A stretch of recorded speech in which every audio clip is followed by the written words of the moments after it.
bakunzi ba Action Vibe TV, iteka ryawe, iteka ryanje, iteka ryacu, ukwemera kuvyara ubuzima, ndabaramukije. Kaze muri ano makuru tugiye kubashikiriza. Uno munsi tukagaruka ku nkuka ya misa yabereye muri Katedrale Jinamundi ku munsi wa kabiri yo gusabira Papa Francisco aherutse kwitaba Imana. Tukaza kugaruka kandi no kwihimbaza ry'umunsi mukuru mpuzamakungu wahariwe abakozi n'akazi. Ku munsi wa kabiri igenekerezo rya 28 Ndamukiza uno mwaka harabaye muri Katedrale Jinamundi inkuka ya misa yo gusabira Papa Francisco aherutse kwitaba Imana. Iyo nkuka ya misa ikaba yari irongowe n'intumwa ya Papa mu Burundi ari kumwe n'abepiskopi katolika b'i Burundi, abasaseredoti, abihebeye Imana hamwe n'abakristu baje bava mu mihingo itandukanye. Iyo nkuka ya misa ikaba yatangujwe n'urugendo rwava imbere y'isengero. Inkuka ya misa mu jambo ry'intangamarara, umwepiskopi w'i Bujumbura Musenyeri Gervasi Bashimibusa akaba yarashimiye umukuru w'igihugu c'u Burundi Evariste Ndayishimiye kubona yari ngaho, acaha n'ikaze abari ngaho bose, ndetse atumirira intumwa ya Papa mu Burundi kubaja imbere.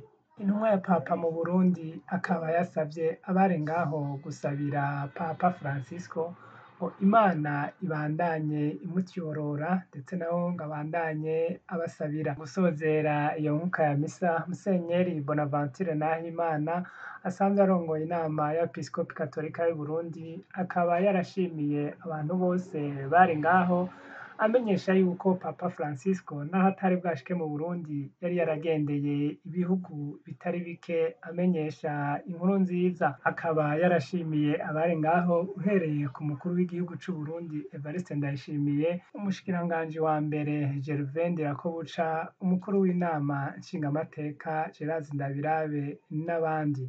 Inkuka ya misa irangiye twaregereye abakristu bari baje kuri Katedrale Jinamundi, baratubwira ico biyumvira kubona baza gusabira umuntu yamaze kwitaba Imana, ndetse harimwo na Papa.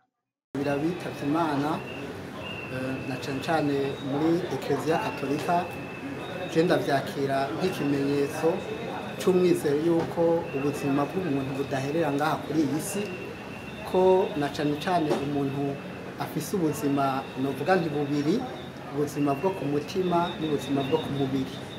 Mu gusabira rero uwitavye Imana, nemera yuko mbere nkanategera yuko umubiri ufise igikorwa cawo giheza kikanarangirira hano ku isi, ariko umutima ubandanya ubaho n'inyuma yuko umuntu avuye mu mubiri.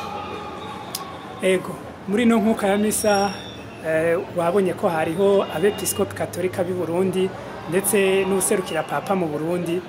Mbega kubona bose bobo bari bakoranye muri no nkuka ya misa, vyovyo nk'umukristo wobisigura gute, wavyakiriye gute? Murakoze. Kubona abepiskopi katolika b'u Burundi bari kumwe n'intumwa ya Papa mu Burundi bari bakoraniye muri no nkuka ya misa, ni ikimenyetso bwa mbere uko nabisigura, ni ikimenyetso c'ubumwe. Bumwe dusanga hanini mu ijambo ry'Imana Yezu Kristu yasabiye abatumwa muri Yohani ikigabane ca 17, muco bakunze kwita mu Faransa prière sacerdotale. Habona rero yuko mu vyo yabasabiye harimo yuko boba umwe nk'uko nawe ari umwe. N'ikintu gikomeye cyane kubona yuko Eklezia yo mu Burundi yifatanya na Eklezia yo kw'isi yose mu gusabira uwahora ayisukurira, cane cane bakerekana nk'iragi. Icamkozeko cane mbere ari naco noshimikirako ni ukukungene mu butumwa bwiwe yibuka n'abantu bari mu bihugu vya kure, kandi kikaba ikimenyetso c'uko natwebwe muri Afrika tugize Eklezia imwe, kandi mu bikorwa byose yaja arashikiriza atakumira ababa kure, nk'uko Yezu Kristu yitwararika abari kure n'abari hafi. Akiriho Papa Francisco yaravuga ati munsabire. Uno munsi hoho akaba yamaze no kwitaba Imana, yaritavye Imana, tukaba turiko turamusabira, nta nkeka nawe ariko aradusabira. Mbega kubona yaravuga ati munsabire hoho wowe uvyakira gute akiri muzima yaravyisabira? murakoze.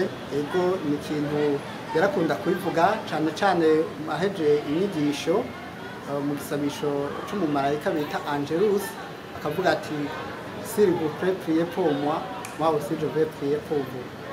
Mbona cari ikintu gikomeye kutwereka yuko kuri iyi si ari urugendo, kandi urugendo atawifatanya urugendo, kwari ukubona yuko kandi nawe mu myitwarariko yiwe uko yitwararika ekleziya yaragijwe n'umukama, natwe twomwitwararika kugira ngo tugume mu isangiramutima n'ihuzamutima. Ni ikimenyetso rero c'ubumwe mbona gikomeye kigaruka hahandi muri bwa bumwe Yezu Kristo yasabira abatumwa. Nkabona yuko wari umuhamagaro wari muri we, ntikwari ugusenga igisabisho, ahubwo kwari ukwerekana yuko afitaniye ubumwe budacika nabo ekleziya, nabo umukama yamuhaye ariyo ekleziya ikwiye ku isi yose.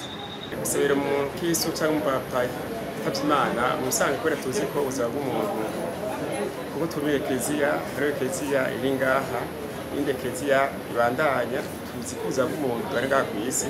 Turazi ko rero gusabira umuntu biduhakanye ko twemera ko ubuzima bwiwe turavye ingene yagiye arigenza n'ingene kandi natwe turakara umuntu byagera akora duha umwizero kanatsinda ni kubwo ubasha bwizukanye Yezu Kristo byatumye natwe tugira mugani ubuzima bushasha kanyene ubuzima bufatiye ku kintu gihambaye.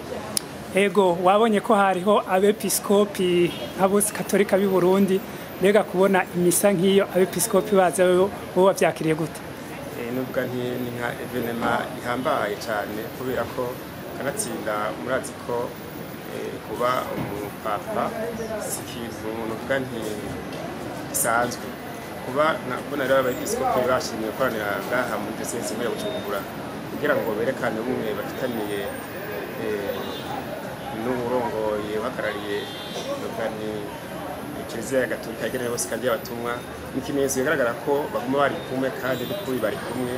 Donko nubwo ni biduha bikomeza ukwemera kw'abakirisu, gutyo bikerekana ko ubumwe bafitaniye utaba bagaze gusa ko bari kumwe amaso mu yandi ariko kuma bandanye. Wa kane igenekerezo rya mbere Rusama harahimbajwe umunsi mpuzamakungu wahariwe abakozi n'akazi mu Burundi. Ibirori bikaba vyabereye ku kibuga Stade Intwari biremeshejwe na nyen'icubahiro umukuru w'igihugu. Ibirori bikaba vyatangujwe na defile ndende y'abakozi, hanyuma hakurikira amajambo atandukanye uhereye ku buryo waserukiye umukuru w'igisagara ca Bujumbura Engineer Charles Bahizi. Mw'ijambo umukuru w'igihugu akaba yarashimiye ishirahamwe Paeje ko ryakoze neza. Bakunzi ba Action Vibe TV, iteka ryawe, iteka ryanje, iteka ryacu, ukwemera kuvyara ubuzima. Aha ni naho hagarukiye amakuru nariko ndabashikiriza mu rurimi rw'ikirundi. Nshimire abamfashije kuyatororokanya no kuyatora utunenge. Olivier Ntwari nayabashikirije, tukazosubira mu makuru yacu yo hanyuma. Gira iteka.